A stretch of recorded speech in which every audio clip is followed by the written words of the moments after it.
ஸ்ரீமதே ராமானுஜாய நமஹ. திருவல்லிக்கேணியம்மாள் வார்த்தை 65.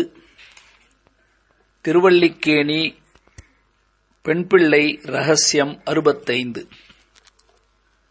திருநாமம் இட்டேனோ வண்ணாத்தான் போலே. திருநாமம் இட்டேனோ வண்ணாத்தான் போலே. இந்த திருநாமம்னு சொல்றாரே, எந்த திருநாமங்களை சொல்லுகிறார்? யாரோ வண்ணாத்தான் அப்படின்னு சொல்லப்படுகிறது. யார் அது வண்ணாத்தான்? வண்ணாத்தான்னு சொன்னா அந்த காலத்துல சலவை தொழிலாளி. நம்ம வீடுகள்ல எல்லாம் துணி கொடுத்தோம்னா அதை துவைச்சி அதை காய போட்டு அதெல்லாம் இஸ்திரி போட்டு நல்லா மடிச்சு கொடுக்குறாங்க இல்லையா, அவர்களுக்கு சலவை தொழிலாளி அப்படின்னு சொல்றோம். கிருஷ்ணாவதார காலத்திலே ஒரு சலவை தொழிலாளி இருந்தான், ரஜகன். அவன் கம்சனுடைய சலவை தொழிலாளி. கண்ணனுக்கு கொடுக்க மாட்டேன், நீ என்ன எடப்பில்ல, உனக்கெல்லாம் நான் கொடுக்க மாட்டேன் வஸ்திரம் அப்படின்னு சொன்னா ஒரே அரைஞ்சார் அந்த வண்ணாத்தான். அப்போ மாண்டே போனான் என்பது கிருஷ்ணாவதார சரித்திரம். ஸ்ரீ ரங்கநாதர் அவருடைய உற்சவர் விக்கிரகம். அவருக்கு அழகிய மணவாள பெருமாள்னு அந்த திருமேனி பெருமாளுக்கு திருநாமம்.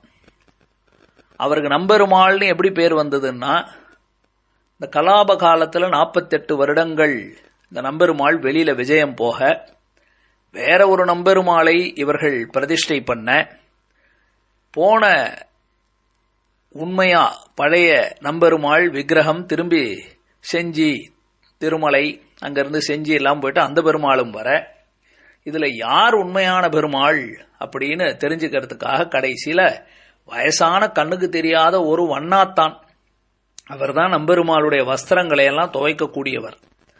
அவர் இந்த பெருமாள் 2 பேருக்கும் நல்லா திருமஞ்சனம் பண்ணுங்கோ, திருமஞ்சனம் பண்ணி அந்த ஒத்துவாடை தீர்த்தம்னு சொல்லுவோம் இல்லையா, அந்த வஸ்திரத்தில் இருக்க தீர்த்தத்தை எனக்கு கொடுங்கோ அப்படின்னார். அந்த சலவை தொழிலாளி தான் அன்னைக்கு அந்த தீர்த்தத்தை வாங்கி சாப்பிட்டு இந்த திக்விஜயம் போயிட்டு திரும்பி வந்தாரே நம்பெருமாள், அழகிய மணவாளன். அவரை பார்த்து நம்பெருமாள் நம்பெருமாள் அப்படின்னு ரொம்ப ஆனந்தமா சொன்னார் அப்படின்னு சரித்திரம். நம்பெருமாள்னு இன்னைக்கு பேர் வச்சதே ஒரு வண்ணாத்தான் சலவை தொழிலாளி. இந்த ராமானுஜர் காலத்துல இன்னொரு சலவை தொழிலாளி இருந்தார். அவன் நல்லா இந்த நம்பெருமாளுக்கு அழகா வஸ்திரங்களை எல்லாம் துவைத்து ரொம்ப பக்தியோடு ரொம்ப நேர்த்தியா வேலை செய்யறத பார்த்து நம்பெருமாளை பார்த்து ராமானுஜர் கேட்டாராம், நீ கிருஷ்ணாவதார காலத்துல உனக்கு வஸ்திரம் கொடுக்கல அப்படின்னு ஒரு வண்ணாத்தான் ரஜகன் சலவை தொழிலாளிய அடிச்சிட்டியே, அவன் செய்த அந்த அபராதம் அதை மறந்துடு. தோபார் இன்னொரு வண்ணாத்தான், இவனும் சலவை தொழிலாளி தானே, என்ன அழகா தொண்டு பண்றான் பாத்தி, எவ்வளவு பரிவோட பக்தியோட ஆசையோட நேர்த்தியா உனக்கு இவ்வளவு தொண்டு பண்றானே, அதனால நீ அந்த சலவை தொழிலாளி மேல வைத்திருந்த கோபத்தை விட்டு கொடுப்பாய், கோபப்படாதே அப்படின்னு பிரார்த்திக்கிற அளவுக்கு சலவை தொழிலாளிகள் சம்பந்தப்பட்ட பரச்சரித்திரங்கள் கேள்விப்படுறோம். இப்ப நாம பார்க்க வேண்டிய சலவை தொழிலாளி யாருன்னு கேட்டா, இவர் கிருஷ்ணாவதார காலத்து சலவை தொழிலாளி இல்ல, ஸ்ரீரங்கத்தில் இருந்தவர் அல்ல. இவர் தெற்கு கோடியில ஆழ்வார் திருநகரி என்ற திருக்குருகூர் அந்த திவ்ய தேசத்துல வாழ்ந்து வந்த ஒரு அழகான வண்ணாத்தான் சலவை தொழிலாளி. அவன் தான், அவருடைய சரித்திரம் தான் சொல்றோம். அவர் ராமானுஜர் காலத்துல அந்த சலவை தொழிலாளி வாழ்ந்திருக்கிறான். அவனை பற்றிய சரித்திரம் தான் இது. திருநாமம் இட்டேனோ வண்ணாத்தான் போலே. அப்ப இந்த வண்ணாத்தான் யாருக்கோ பேர் வச்சிருக்கான். என்ன பேர் வச்சான்? நாம கூட வீடுகள்ல நமக்கு குழந்தைகள் பிறந்தா பேர் வைக்கிறோம் இல்லையா, அந்த காலத்துல எல்லாம் பேர் வைக்கணும் அப்படின்னா என்ன பண்ணுவாங்க, கடவுள்களுடைய பேரை வைப்பாங்க. ராமா, கிருஷ்ணா, வராஹா, கோவிந்தா, கோபாலா, இப்படிதான் பேர்கள் இருக்கும். இல்ல கொஞ்சம் நல்ல சம்பிரதாயத்தில் ஈடுபட்டு இருக்கிறவர்களா இருந்தா அனந்தன், ராமானுசன், சட்டகோபன் இப்படின்னு ஆழ்வார் ஆச்சாரியார்கள் பேரெல்லாம் வைப்பார்கள். இன்னைக்கு காலம் மாறி போச்சு. இன்னைக்கு எல்லாமே ஒரு ஃபேன்சி, அதாவது 3 எழுத்துல தான் பேர் இருக்கணும்னுவாங்க, சுருக்கமா இருக்கணும்னுவாங்க. அதே சமயத்துல யாரும் கூப்பிடாத பேரா இருக்கணும். கவனமா கேளுங்க, இதுதான் இன்றைக்கு உண்மை. நான் இப்ப சொல்லும் போது உங்க வீடுகள்ல குழந்தைகளுக்கெல்லாம் பேர் வைக்கிறதுக்கு உங்களுடைய மகன்களோ பேரம்பேத்தி எல்லாம் எப்படி பேர் வச்சுக்கிறாங்கன்னு பாருங்க. இப்படிதான் நடக்கும். அவங்களுக்கு பொதுவா சொல்ற கிருஷ்ணா, ராமா, கோவிந்தா பேர் வைக்கக்கூடாது. ராமானுஷா, ஆழ்வாரே, சடகோபன் இதெல்லாம் பேர் வைக்கக்கூடாது. அதெல்லாம் பழைய பேர், அதெல்லாம் ஒன்றும் இல்லை அப்படின்னு சொல்லிட்டு என்ன மாதிரி பேர் இருக்கணும்னு கேட்டா, நாம சஹஸ்ரநாமம் அங்க இங்க தேடி ஏதோ பேர் சொன்னாலாம் அவங்களுக்கு ஒண்ணுமே பிடிபடாது. அவர்களுக்குன்னு சிலது வச்சிருக்காங்க. அது இன்னும் 3 எழுத்துல சுருக்கமா இருக்கணுமா, அது வித்தியாசமா இருக்கணுமா, வேற யாரும் வைக்காத பேரா இருக்கணுமா. என்னது இது? உலகத்துல பேர்னு சொன்னாவே ஒரு காரண பேரா இருக்கணும். கடவுளுடைய பேரை வைக்கணும், பகவானுடைய குணங்களை சொல்லக்கூட பேரை வைக்கணும். அந்த பேரை கூப்பிட்டோம்னா நமக்கும் புண்ணியம், பிள்ளைகளுக்கும் புண்ணியம் அப்படின்னு தான் நம்ம முன்னோர்கள் வாழ்ந்தார்கள். ஆனா இன்னைக்கு இந்த சொசைட்டி எவ்வளவு தூரம் மாறிக்கிட்டு இருக்கு, வேகமா இருக்குன்னு பார்த்தால், நல்லா வளர்க்கப்பட்ட பிள்ளைகளே, நம்ம வீடுகளில் வளர்க்கிற பிள்ளைகளே கூட அது என்னவோ 10ஆம் பசலித்தனமா இருக்கு பேர் அப்படின்னு நினைக்கிறாங்க. என்ன கோவிந்தான்ற பேர் என்ன கெட்ட பேரா, நாராயணான்ற பேர் கெட்ட பேரா, கேசவான்ற பேர் கெட்ட பேரா? இது உண்மை, நிதர்சனமான ஒரு உண்மையை நான் உங்களிடத்துல பேசுகிறேன். வருத்தப்படதான் முடியும். அந்த பகவான் தான் அதை கொண்டு வரணும். அந்த பிள்ளைகளுக்கும் கொஞ்சம் இது போல விஷயங்களை கேட்டார்கள் என்றால் இதுல ஈடுபாடு வரும். பிரச்சனை என்னன்னா, இந்துக்கள்னு சொல்றாங்களே தவிர இந்து மதத்தை பத்தியோ அதுல சொல்லப்பட்ட சரித்திரங்களோ அதனுடைய கோட்பாடுகள் எல்லாம் ஈடுபாடு கிடையாது. கோயிலுக்கு போறதில்ல, வழிபடுறதில்ல, ஒரு இப்படிதான் வாழணும்ன்ற வாழ்க்கையில பேருக்கு இந்துன்னு வைத்துக்கொண்டு ஏதோ ஒரு குங்கம், ஒரு விபூதி, ஏதோ ஒரு சுவிட்ச் ஒன்று வச்சுட்டு போறாங்களே தவிர மற்ற மதத்தவர்கள் கடைபிடிக்கிற அளவுக்கு நம்ம மக்கள், நம்ம பிள்ளைகள் சொசைட்டியில இன்னைக்கு இந்த சனாதன தர்மத்தில் கடைபிடிக்கிறார்களா என்று கேட்டால் ஃபேன்சியா தான் கடைபிடிக்கிறாங்க. ஒரு தீபாவளி அப்படின்னா அதுக்கு ஓகே, நல்ல புதுசா ட்ரெஸ் போட்டுக்கணும், பட்டாசு வெடிக்கணும்னா வெடிப்பாங்க. பெருமாளை கும்பிடணும்னா அது லாஸ்ட் ப்ரையாரிட்டி. கொஞ்சம் க்ஷீண திசையில இருக்கிறது. நாம தான் விடாம இதை பிள்ளைகளுக்கு சொல்லி திருத்தி அவர்களை பணிகொள்ள முயற்சி செய்யணும். ஏன்னா பெரியாழ்வார் தன்னுடைய பெரியாழ்வார் திருமொழியிலே ரொம்ப தெளிவாக சொல்லுகிறார். 4ஆம் பத்து 6ஆம் திருமொழி. நம்மெல்லாம் பார்த்து, சம்சாரிகளை பார்த்து, கண்ட விஷயத்துல ஈடுபட்டு போகிறீர்களே, பகவானிடத்துல ஈடுபாடு இல்லாம கண்ட விஷயத்துல ஈடுபடுகிறீர்களேன்னு உபதேசம் பண்ணிக்கிட்டே வரார். நாமெல்லாம் கேட்டோம், சுவாமி திட்டாதேயம் சுவாமி, என்ன பண்ணணும் சொல்லும் அப்படின்னோம். அப்ப அவர் அழகா 4ஆம் பத்திலே 6ஆம் திருமொழி பாசுரம், நீங்க பிள்ளைகள், உங்க பிள்ளைகள் பிறக்குது இல்லையா, அந்த குழந்தைகளுக்கு பரமபுருஷனான பகவானுடைய நாமங்களை வைங்களேன் அப்படின்னு மனம் திருந்தாத மக்களுக்கு உபதேசம் செய்யறார். நீங்கெல்லாம் திருந்த போறதில்ல, அட்லீஸ்ட் நல்ல பேரையாவது வைங்கடா, பகவான் நாமத்தையாவது சொல்லுங்களேன். நீ சொல்ல மாட்டேங்கிற, உன் பிள்ளைக்காவது அந்த பேரை வை, அவனை கூப்பிடுவே இல்ல. அஜோமிலோ பாக்கியானம்னு கேள்விப்பட்டிருக்கோம் சரித்திரம் இல்லையா. நாராயணான்னு கூப்பிட்டான், கண்டபடி வாழ்ந்தான். அந்த நாராயணான்னு கடைசி காலத்துல கூப்பிட்டதுனால அவனுக்கு எவ்வளவு ஏற்றம்னு சரித்திரம் இருக்கு இல்லையா. திருமாலையில தொண்டரடி பொடியாழ்வார் காவலில் புலனை வைத்து கலிதன்னை கடக்கப்பாய்ந்துன்னு திருநாம வைபவத்தின் பெருமையை பறக்க பேசுறார். அவர் சொல்றார் பெரியாழ்வார், காசும் கரையுடை கூரைக்கும் அங்கோர் கற்றைக்கும் ஆசையினால் அங்கவத்த பேரிடும் ஆதர்காள். இப்படி கண்ட பேரை வைக்கிறீங்களடா, கேசவன் பேரிட்டு நீங்கள் தேனித் திருமினோ, நாயகன் நாரணன் தம் அன்னை நரகம் புகாள். எந்த ஒரு அம்மா தன்னுடைய குழந்தைக்கு இது போல பகவன் நாமங்களை எல்லாம் வைக்கிறாளோ, வைத்து அந்த குழந்தைகளை அந்த பகவன் நாமங்களால அழைக்கிறாளோ, அவன் ஏன் நரகத்துக்கு போறான்?